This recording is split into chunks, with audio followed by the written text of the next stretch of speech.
કારણ કે બાપ છે ને, અને ઈ રાજબાને જીવતા જીવ કહેતા હું બાપ બેઠો છું. ઈ ના કવિતા રાજબા પ્રયત્ન કરું. ઉપાધિ કોઈ તું કરમાં,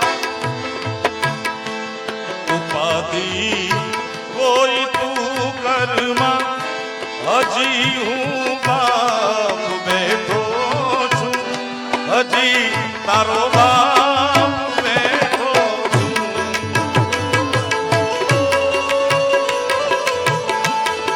જગતમાં કોઈથી નથી એ જેનો બાપ પડકારો કરીને કે દુનિયામાં રાવણ થી નો બીવે સાહેબ. કારણ કે એની પાછળ બાપની બેકિંગ છે, બાપનો આશીર્વાદ છે. જગતમાં કોઈથી ડરમાં હજુ બાપ બેઠો છું, હજુ